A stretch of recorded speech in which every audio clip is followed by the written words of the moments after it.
Pandemic has been hard. I haven't gotten to see folks.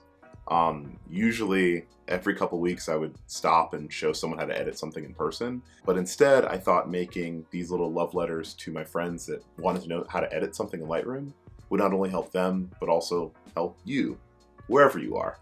And this first one is for my friend Giselle. Giselle is amazing. You've seen her in some of my photography. She is a national model. A couple months ago, we had discussed her trying to figure out how to edit some of her own photos, so she has more things to share. Because as you know, as a model, as talent, you want to constantly remind people that want to hire you that you have different looks, but that also that you're still working. So this is a tutorial for her. First thing I'm going to show you, Giselle, is presets, so you can find an edit that you like for your skin or for an environment and use it again in the future. The second thing is how to use the healing brush to get rid of little blemishes to remind folks that you are flawless.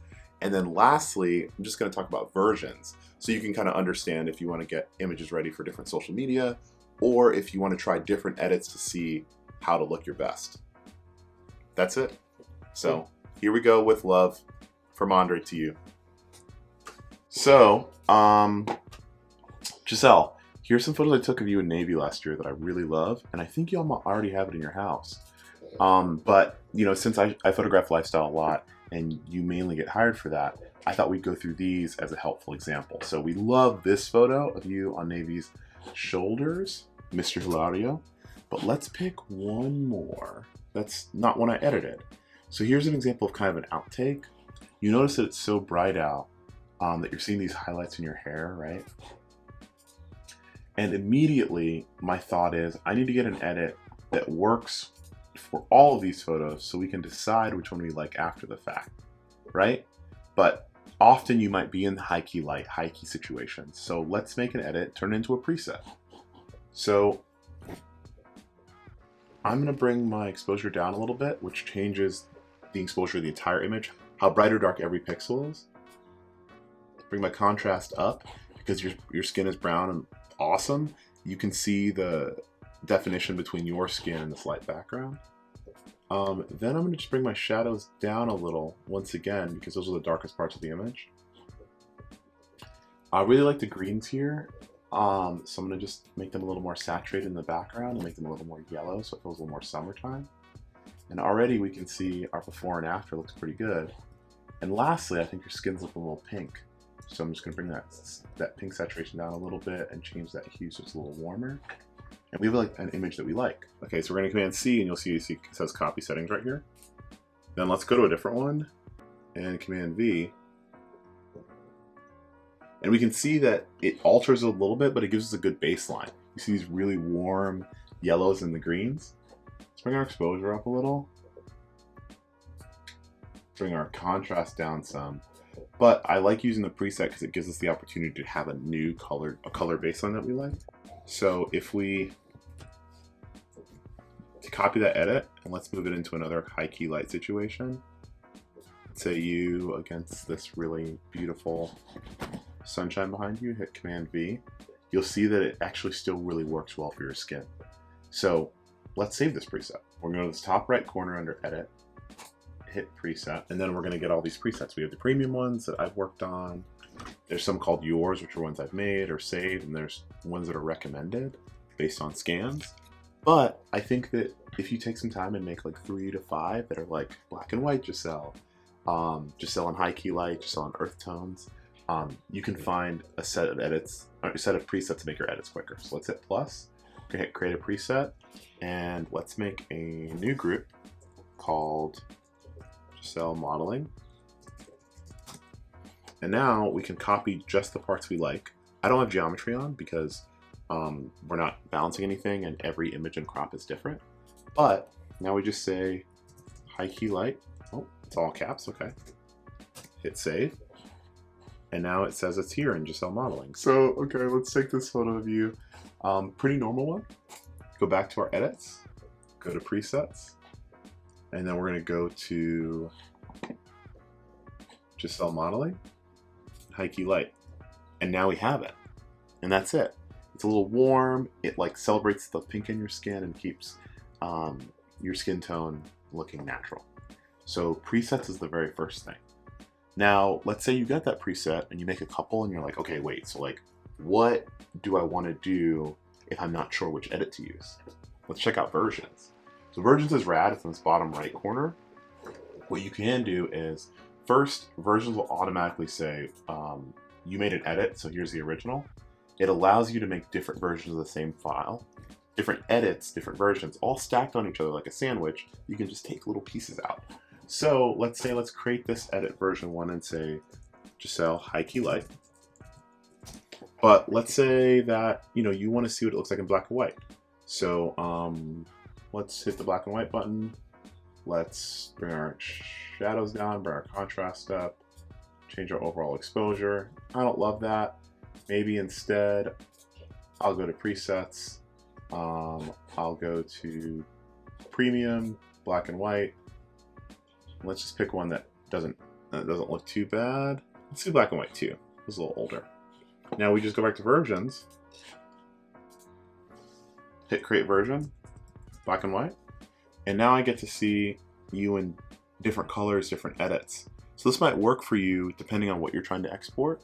And the good news is if you close Lightroom or you open on your phone or a laptop or just any way you want to edit, it will naturally and auto make a history of all the places you opened it. So you can go back and go step by step in your edits. I think this will help you because instead of having to paste an edit, export, make another edit, export, you can kind of see them all layered on each other, and that can help you figure out what you want to share and when.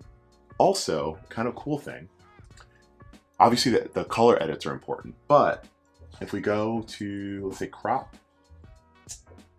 let's say we want to change this from original to 1:1, because this is Instagram in 2011. We hit enter. We now have a great crop. We can just save this as black and white Instagram. Forgive my spelling. And that's it. So now you have various versions that you can use that maybe are for stories, that are maybe for social media, that could be to print out with a book you're giving someone, or different images of your face that you use to get more exposure and get more work. So lastly, we're going to talk about making little touch-ups on your face. Now, I will say personally, I don't know if you necessarily need it because my girl, I got the drippy look. So let's say you're going up for a businesswoman job where they want to have you in an office. Look at this photo. Okay, here we go. Jeez. All right. So instead of going to edit, instead of going to crop, we're going to go to this little Band-Aid tool. And we're just going to select what I don't even see as blemishes, but let's pretend that they are. These little tiny spots on your face. Now I'm going to zoom in a little bit so that I can see these properly. Shout out to Logitech mouse for this. I'm going to go back to healing brush, and let's say we just want to grab this little tool here. So you'll see on healing brush there are two options. There's heal and there's clone.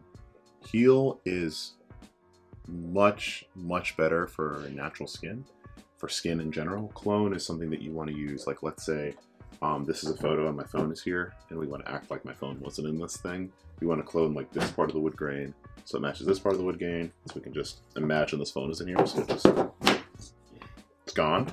But heal will look at what's around and make an educated guess. If we're getting rid of this whole barren thing kind of have, let's say we want to act like this is silver, or it's not there, I can just heal and it'll just take what's back here and around to make a decision. So with that in mind, I am hitting these little bracket keys to make the brush bigger or smaller. You can also change the size over here on the right, but I like to get really granular. What you're looking at is one circle that is a little bigger, one circle that's a little smaller. The bigger circle shows the feather, which means as you leave the bigger circle, the effect of the edit is getting less and less. This helps you kind of if you would do a brush, instead of just having a single point like a pen saying, I'm gonna mark this. It's a little bit bigger of a point to say, the inside circle, that's what I'm gonna mark. The outside circle is gonna help me transition so it looks more natural. That's what a feather is. So, tap this, and see immediately Adobe Sensei will make a decision and say, these pixels look like these. And now that blemish is gone. Now, I don't think you should go super hard in the paint on this because I think you're a beautiful human. But, you know, for whatever reason you're doing makeup or you're doing beauty ad and folks want your skin to look flawless, for your casting, this is what you want to do. So I'm going to click some points and see, sometimes it'll be wrong, but we can move it around.